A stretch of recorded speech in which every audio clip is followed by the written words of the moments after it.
Can I have seconds?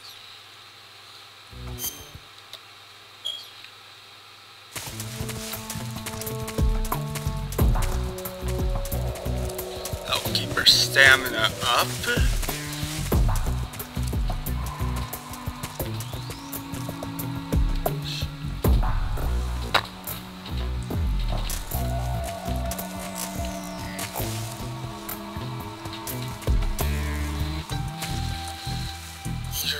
Get up another one of these ledges.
Come on, Snake.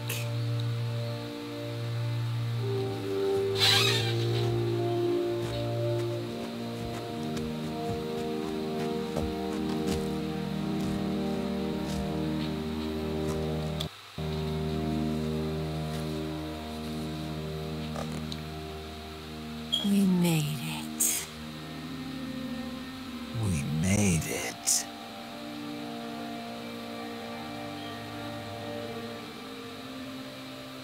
Over there.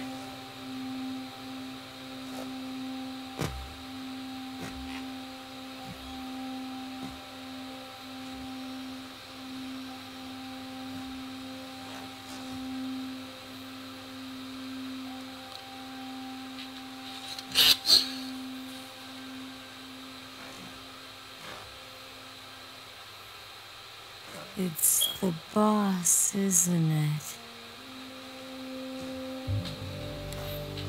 I'll go get the weight ready to take off.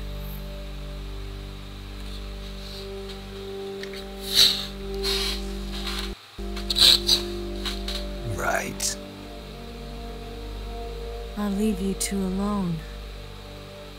But come back in one piece, okay?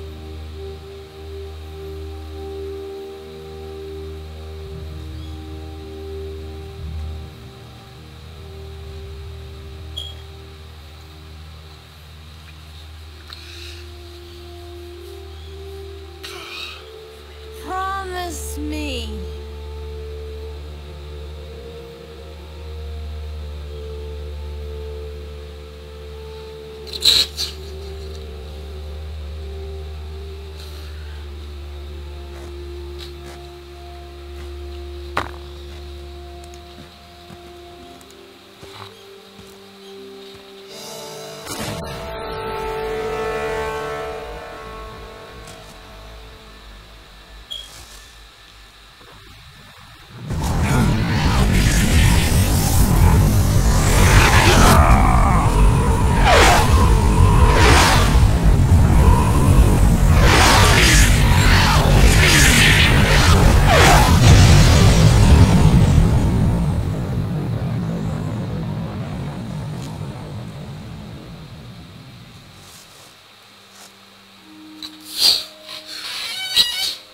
Life's end.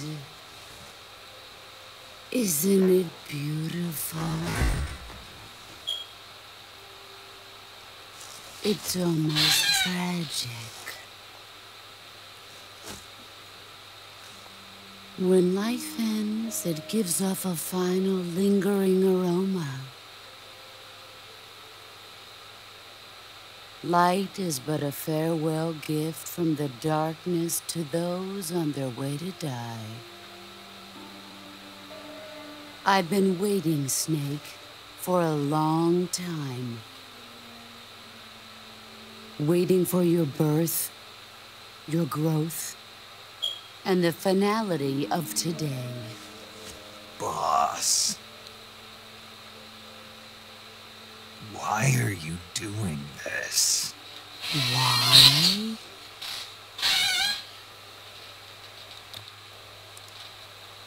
To make the world one again. The world used to be whole. But with the end of the Second World War, the philosophers began to fight amongst themselves, and the world was torn apart. The Cobras, my comrades who trained and fought alongside me, were torn apart as well. The foibles of politics and the march of time can turn friends into enemies just as easily as the wind changes. Ridiculous, isn't it? Yesterday's ally becomes today's opposition. And this Cold War? Think back. When I was leading the Cobras, America and Russia were fighting together. Now, consider whether America and Russia will still be enemies in the 21st century.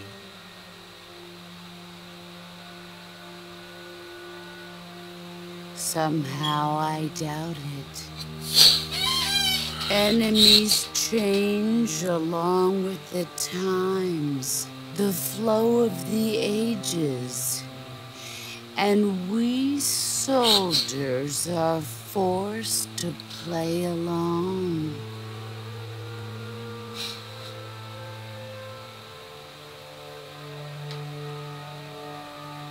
I didn't raise you and shape you into the man you are today, just so we could face each other in battle.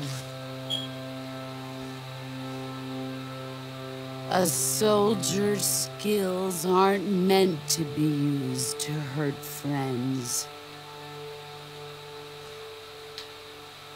So then what is an enemy?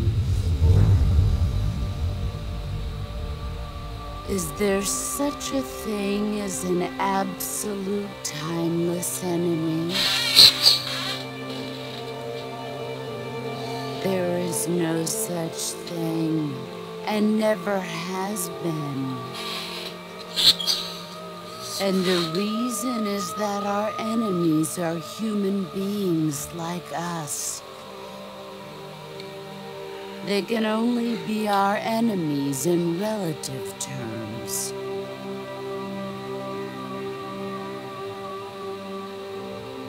The world must be made whole again. The philosophers must be reunited. I will devote my skills to that purpose. And with the Colonel's money, I will achieve that end. Just as I once created the Cobras. They are my family.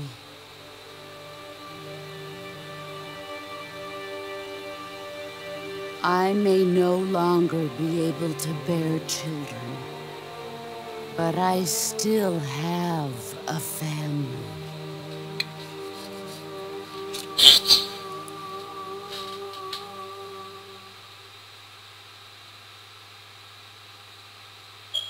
It was November 1st, 1951. I was in the Nevada desert participating in atomic testing. The name Nevada is derived from Spanish, covered in snow, white as snow. And snow is exactly what I saw in that Nevada desert. It froze my blood white. Snake, you were an atomic test subject, weren't you? On Bikini Atoll. That's part of the reason I was drawn to you. You and I are alike. We're both slowly being eaten away by the karma of others. We'll never have the chance to die peacefully of old age. We have no tomorrow. But we can still have hope for the future. In 1960, I saw a vision of the ideal future from space. 3 years earlier, the Soviet Union had succeeded in launching Sputnik, the first man-made satellite in history, into orbit. This came as a huge shock to the United States. In response, America threw everything it had into its own manned spaceflight project, the Mercury program. Even as the Soviets seemed poised to send their first man into space, America was still experimenting with chimpanzees and rockets. The government wanted human data. So they secretly decided to send a human being into space. I was the one they chose. At the time, they didn't have the technology to block out cosmic rays, and whoever they sent up would inevitably be exposed to heavy radiation. That's why they chose me. After all, I'd already been irradiated once. Of course, you won't find any of this in the history books. I could see the planet as it appeared from space. That's when it finally hit me. Space exploration is nothing but another game in the power struggle between the US and the USSR. Politics, economics, the arms race, they're all just arenas for meaningless competition. I'm sure you can see that, but the Earth itself has no boundaries. No East, no West, no Cold War. And the irony of it is, the United States and the Soviet Union are spending billions on their space programs and the missile race, only to arrive at the same conclusion. In the 21st century, everyone will be able to see that we are all just inhabitants of a little celestial body called Earth. A world without communism or capitalism, that is the world I wanted to see. But reality